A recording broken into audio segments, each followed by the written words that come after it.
All right, in studio, we have Nate from Westside Bowl. Nate, welcome to Youngstown Studio. Thank you very much.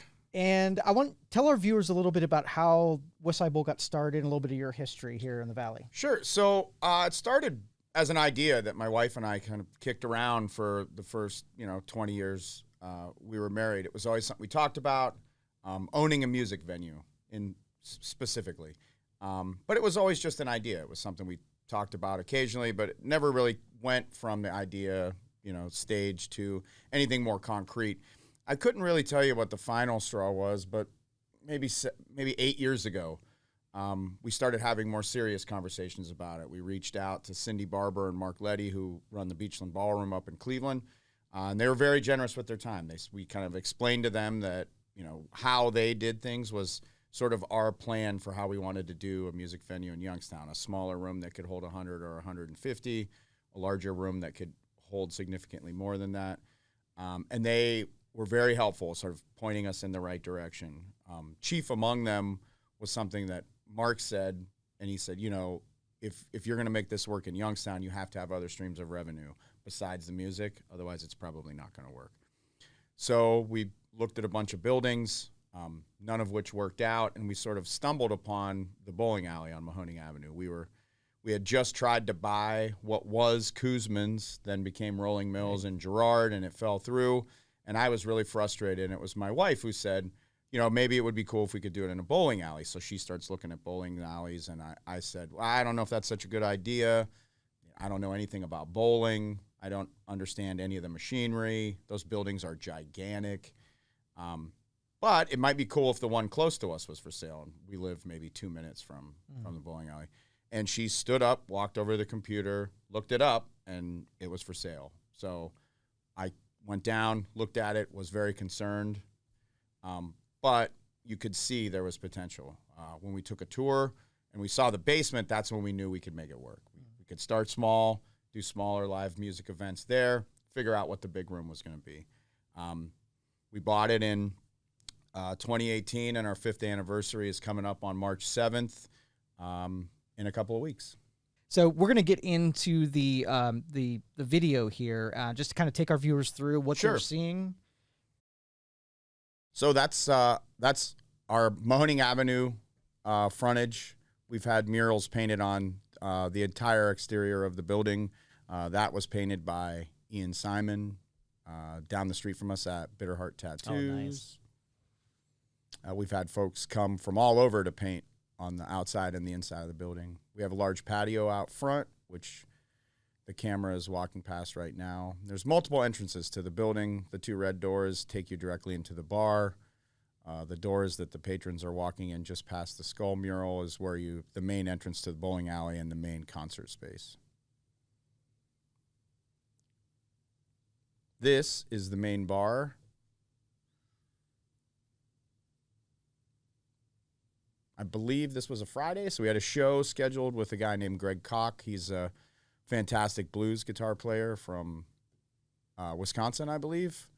But weekend nights were always busy. Actually, we're busy most nights, if I'm being perfectly honest. So what'd you call the motif here? What do we have decorated in? I don't know. I guess it's a lot. Memorabilia, some artwork? Yeah, a lot of it is art from local artists. Okay. So Michael, there's those 2 large paintings there were painted by a local artist named Michael Green back in the 90s. I have 4 pieces of his. One of my bartenders, James Crum, I have a lot of his work, local artist. Tony Armini, another local sculptor, I have a lot of his stuff. But a lot of it's, it's stuff that I've collected over the last 5, 6, 7 years, some longer than that. I saw some pizza ovens back there. Pizza's big in Youngstown. Pizza's the food that we're known most for. Okay. It's also how we survived the pandemic. If we hadn't have had, carry out food, we probably would not have made it. Right. Not probably. We wouldn't. For sure. We wouldn't have made it. Yeah. But it's a very eclectic, almost busy space. There's always a lot going on, whether it's hanging on the walls, the arcade games. There's always a lot of people in there. It's a very noisy, in a good kind of way, environment. We always have music playing, both upstairs and downstairs. both in the bar and in the main bowling alley space, whether It we looks have like a show some or lounge not. space there. Yeah, lounge space, an arcade. We still have 16 of the original 24 bowling lanes. There's always a lot of kids in there, especially on the weekends. This is our busy time of year, sort of Labor Day to summer is sort of the indoor season, especially for bowling. And then this is the record store called Cycle Breakers, owned by two local guys, Adam Berry and Dean Anschutz.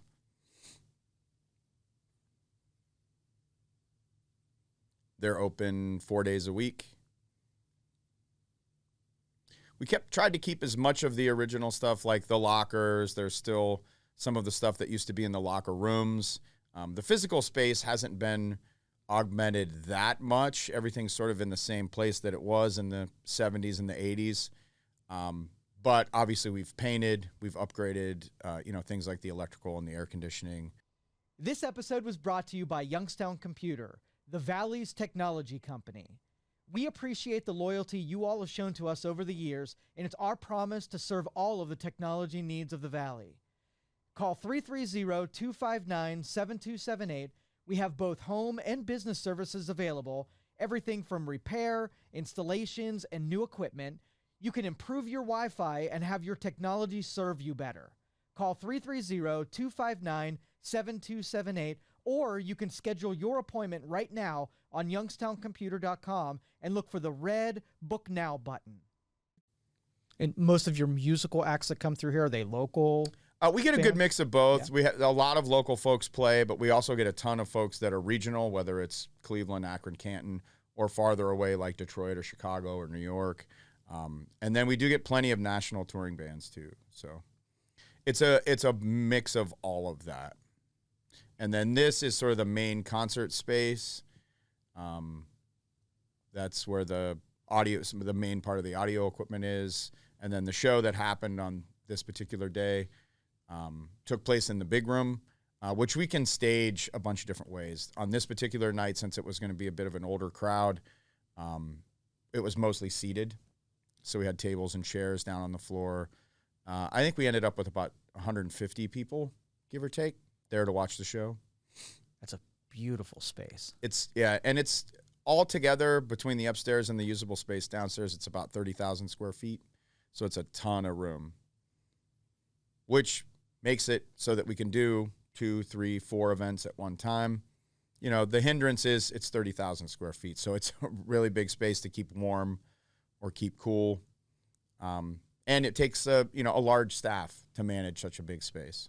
So this is our main stage. Some of that equipment is ours. Some of it belongs to the band, but all the lighting and the PA, all that stuff, we worked in conjunction with another local company called 42 Event Production. They installed the sound system and the original lighting system. We've made some significant upgrades since then. And then we still have an ongoing relationship with them. And that's a really good shot sort of from the sound booth. You can see, 16 lanes running. There's probably 75 people to 80 people down there bowling. There's another 75 or 80 people there for the show. We walked through the bar. You could see another 25 or 30 people in there. And it's not that they're distinct groups, but it's I think one of the things I'm the most proud of is the fact that we've created a space where diverse groups of people can mingle under one roof. Now, are they hanging out with each other? Not necessarily, but it's really cool to see that many different groups of people all in one space. This is then the entranceway to the second space we have live music down in the basement. All those photographs were taken by our house photographer. Her name is Stephanie Sharanovich. She comes to all the events we have. She takes still photographs, and then we do our best to get, a handful of those up on the wall. A, to say thank you to her and promote her work. B, to say thanks to all the folks who come there and make the place special. So I saw sax and violinists sure. and tuba and rock. There's hardcore punk bands there. There's polka bands. There's jazz ensembles. There's and hip hop. We'll book anything. If we think people will come, we'll book the show. That's fantastic. For sure. And now we're coming down into the basement, which is where the second space is. That's a relic from a place gone by called the Danyi. Used to be at the door there. And then because the basement is concrete, we had to do some soundproofing. So the way my brother and I decided to do it was to purchase shirts from the bands that play there. Nice. Then that's so creative. use some foam, glue it to cardboard, and then basically upholster the cardboard with the shirt and then stick it up on the wall. That's cool. So it's a way for us to support the bands and, a way to make the room sound a lot better. There's a full bar in the basement. That's a big chunk of lane 24 that we cut out as the bar top. Another homage to the Danyi. They had a huge Sacred Heart mural behind one of their stages back in the day. And then there's the basement can be self-contained. So there's 2 restrooms, there's 2 ways in and out, there's a full bar.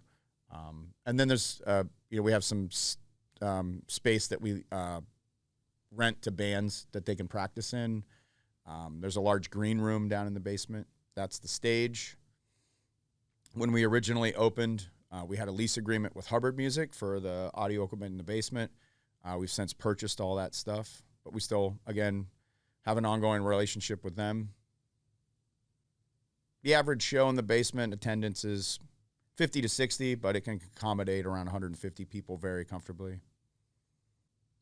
Such a cool space. And then blown away. 70% of the shirts on the wall are bands that have played there. The others were, shirts I owned or shirts people donated, or, obviously, Nicki Minaj didn't play there, but we have a Nicki Minaj shirt up. Kiss didn't play there, but we have a Kiss shirt up. And it, like a lot of the sort of happy accidents that have happened over the last 5 years, the sound went from decent to amazing down there just by treating the walls with something that can absorb the sound. Made a huge difference. And it's a unique way to do it. It's not just simple sound baffling like you would see in a recording studio or in other places. It gives reference to all the folks who've been there. Same with hanging the pictures on the wall. It's just a way to say thank you. At the end of the day, it's just a building. What makes it what it is the people who work there and the people who hang out there and the bands that play there. That's what makes it a special place. And you're paying tribute to the history, too. Sure, absolutely. Now we're walking back behind the lanes. We're right behind the main stage right now, which is we took some of the machinery out to create space for storage right behind the stage, both for the bands that are playing and for the equipment that we have in-house. These machines were our original to the building with some minor modifications to upgrade them through the 60s. So by and large, what the machine you're looking at is the same machine you would have seen in 1970, running basically the same. Thankfully, when we purchased the business, they had a mechanic on staff who still comes in part-time to help out and has helped train what, in the bowling business they would call a pin chaser, someone who knows how to, fix minor little things that break with the machines, can get them going again on a normal day. If there's a major malfunction, obviously we have to call in a mechanic. But I don't think many of us have seen this side of the bowling lanes. And probably for good reason. It's kind of dangerous back there. There's a lot of moving parts, but if you watch, so when the machine gets turned on, there's a thing called a rocker board down on the bottom. It starts to shake. That's how the pins slide from the front to the back. When you throw a ball and the pins get knocked down, they slide to the back. They get caught by that first ring that has the grooves in it. That's what catches the pins and brings them back up to the pin setter. The other wheel catches the ball, brings it to the ball return and sends it back to the front. It's a very oversimplified explanation of how they work, but that's generally it. There's tons of moving parts in there, belts and all that stuff. We have some small green room space back there for when bands are playing on the main stage if they want to stay back behind and not be out in the crowd. This episode was brought to you by Youngstown Computer, the Valley's technology company. We appreciate the loyalty you all have shown to us over the years, and it's our promise to serve all of the technology needs of the Valley. Call 330-259-7278.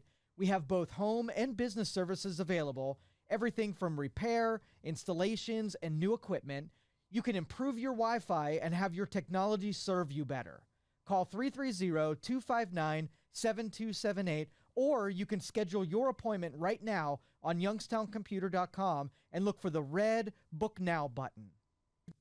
Yeah, this was one of the very steep learning curves when we first took over. It was just the overwhelmingness of all of this new equipment that I'd never really been around before. And other bowling alleys, did they help out with some of the we've had some help. There's a couple of folks who work at Camelot have come in to help out with stuff. The sort of like the last remaining fully certified Brunswick mechanic, Mike works at Liberty Schools, so he comes in and helps a lot. So this is the main stage in action. So folks seated watching the show. People still bowling right on the other side of Greg there, the guy playing guitar. And that's the other sort of benefit, uniqueness of the space is that a concert can be going on. Folks can be bowling at the same time. Different folks could be sitting in the bar, not paying attention to the show at all. And all of that happens in one spot. That's cool how, like, you would think of rock and bowling as being two of the noisiest. Oh, yeah, and it is, yeah. Thankfully, building. Thankfully, the PA system we have up there is extraordinary and does a fantastic job. If you're sitting right in front of the stage and you put your left hand to your, you wouldn't know there was bowling. Really? That's so cool. Yeah. The lighting. And visually, it looks really cool, too, to have the bowling lanes going back behind them. And this was not an original idea in that there have been places that have bowling and live music, lots of other places. There's a place called Westside Bowl in Chicago, another place called Garden Bowl in Detroit. There's a place called Brooklyn Bowl in New York that has sort of franchised and gone elsewhere. So it wasn't an original idea, but one that we took and molded to fit Youngstown. And we were just very, very fortunate that in the end we found the perfect spot. Now, are you willing to give up more lanes to make the concert venue bigger? I don't think so. No, I think we're at the right size. I think if we go any further as far as capacity is concerned, there would be significant investment that would have to be made into the building that you would never recoup the cost of. So that's a limiting factor. I think the other thing, and I've said this in an interview before, any shows larger than the biggest shows that we've done to date, I don't know that I would want to book a band that could get that many people because there's a lot of work that goes in. The bigger the show, the more expensive it is to put on, the more time-consuming it is. And at the end of the day, the less money you make. It's just the margins get smaller and smaller as the crowd gets bigger and bigger. You have to spend more for parking. You have to spend more for security. You have to spend more upfront for food and alcohol and all that other stuff. The bands themselves cost more money. It's a huge investment. And I think where we're at today is a very comfortable space, and I think that's where we could stay. And I think it's a sweet spot. I think we fill a void that Pittsburgh and Cleveland in a lot of respects can't fill, and we can do it cheaper than those places. So it's a lot easier to get around logistically in a city like Youngstown than it is in a city like Cleveland or Pittsburgh, Chicago or New York. Simple things like parking. We have a huge parking lot. Most concert venues in big cities don't have any parking at all. So I think we have plenty of advantages, and I think Youngstown has afforded us those. So we're back in the record store. That's Dean right there. In addition to being one of the owners of the record store, he's the drummer for Red, Wanting Blue, a band that's going to be playing on March 4th as part of our month-long anniversary celebrations. They sell CDs, cassettes, tons of vinyl, all of it, most of it used and in fantastic condition, but they do sell some new. They've been with us for north of a year now. Not only are they great tenants, they're good friends of mine. And, they enhance our business and we enhance theirs. So we have shows, they kill it. And there's plenty of days, random Wednesdays where folks come in to buy records and they end up getting pizza to go or having a beer while they wait. So That's cool how all the businesses kind of connect in, and then you offer the demographic for the record store, and then Yeah. the pizza's there, and you can also bowl while you're waiting for something. It's Yeah. really cool how you've done that. And it was weird, you know, it was never a conscious thought after Mark said you need to find other streams of revenue for this to be successful. But everything that we've done since that conversation led us in the direction of having a building where a dozen things could happen at the same time. And that's how we generate enough money to do the stuff we sought out to do, which was the live music. So it worked out exactly like Mark planned. So that's, you know, I say that to him every time I see him. So Very cool. it was the best advice we could have ever got. So back in the bar, that's the sort of the front part of the building that faces Mahoning Avenue. That's those pins were put in by my brother, who was the person who did basically all of the renovating inside the building. He had some folks help him, but the ideas for how to change things, where to put stuff, how to install it was all my brother. It was his idea to cut the lanes in half, and that's how we built the stage upstairs. It was his idea to harvest that wood and use it to build bars and countertops and all that other sort of stuff. He's got the creative flair He for does, that kind of thing. And he has a knack for being able to do very cool, interesting looking renovation on a very tight budget. I mean, the stage is a perfect example. The original plan was to gut that whole area, rip the machines out, the lanes out, change the ceiling. And when we started doing the math, it was just, there was no way we were going to be able to afford it. And he was the one who said, we'll just cut the lanes in half. It'll be fine. And I'm, you know, like telling my wife the bowling alley was a bad idea. I told him it was a bad idea. And he's like, just watch, it's going to work. And lo and behold, it worked perfect. Some more local art. That's Michael Green again. The sculptures were Tony Armini. He's got 2 in the bar and then 2 big ones out front. He's also in the process of building basically a sculpture to be the wall around our patio. So all out of steel. Some of it harvested from the machines in the back, bowling. Now, do you sell the artwork, or is it just there for aesthetics? Pretty much it's there for aesthetics, Okay. yeah. Every man has his price, though. For sure. You Some of it was might donated add gallery by, to the, some of it was donated by good friends of mine. Some of it I bought. So it's just a mixture. That's a local artist, Jason Van Hoos. All the posters, well, not all of the posters, but a lot of the older ones from the 90s were designed by Derek Hess in Cleveland and then printed by a guy named Bryn Zellers, who's from Youngstown. So this is the restaurant area we're Yes, in now? we're back in the bar again, Okay. yeah. So Gotcha. there's a like sort of an S-shaped bar in the main section, and then we used about a 60-foot or 45-foot section of bowling lane that runs from the bar all the way into the bowling alley now. Okay. With the size of crowds that we have, we've had to definitely expand the bar space. We're sort of on the Mahoning Avenue side of the arcade lounge area now. Some more of Steph's work hanging on the walls, some more art. The windows were painted, and the front of the building was painted by a guy named Dave Witzke from Cleveland. He did 2 big murals on our building, one on the front and one on the bowling alley side. I've been a big fan of his work for a long time. Those paintings were by local artist Sean Crum. He also works for us. He's a bartender. Fantastic artist. And you didn't half-ass anything. The lighting is No, amazing in yeah. this place. And We that's probably the most un-Youngstown thing we did, was not half-assed. Not to speak disparagingly, but that it's sort of a hallmark of places is that we joke that, you know, it's good enough for who it's for. And we definitely didn't want to do that with anything. We wanted to set out a clear idea of what we wanted to be and then get to it and not mess around and not cut corners. And it was never part of, you know, the plan to be considered one of the best music venues in Ohio, but it's part of the plan now. that's And awesome. and then that it's meant in the most respectful way of all those other places that I love to go and spend my time. But if we could be considered in the same breath as the Beachland Ballroom or the Grog Shop, then we're doing it right. And then this is the kitchen. That's one of our employees, Carmen. That's the famous pizza oven. The Sirius pizza oven. Yeah. It's I think it's this four oven pizza oven. Where they're standing in the original building was like a lunch counter. So it's been it was converted by the previous owner so they could sell pizza. But the amount of food that we sell from such a small kitchen is amazing. Is amazing. Those guys are miracle workers that they can pull off what they pull off in such a small space.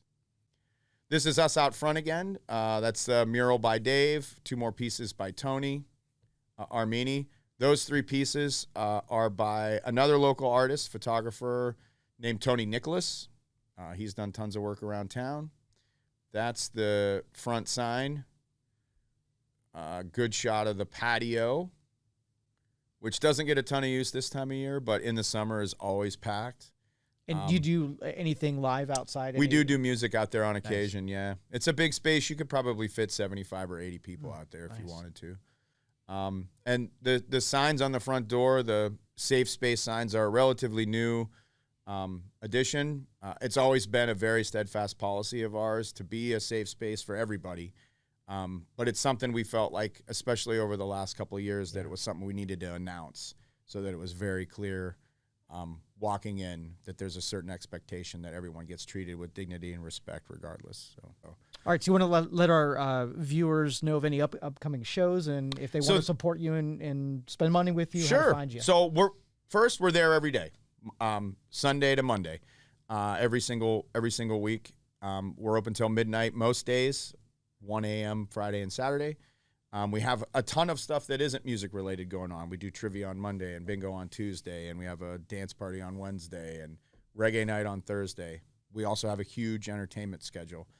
We have some big shows coming up. March is our anniversary month, so starting on March 4th and basically running through the entire month, we've got shows 4 or 5 days a week, weekends 2 shows at a time, 1 upstairs, 1 downstairs. Our big anniversary party is on the 10th. We have bands from all over the country coming in, as well as some bands from Cleveland and Akron and Kent and Youngstown, all on one bill, 8 bands at one time, 1 cover charge, both stages. We sell to-go food. We're also on DoorDash. And bowling is cheap Sunday through Thursday. It's $5 per person for a full hour.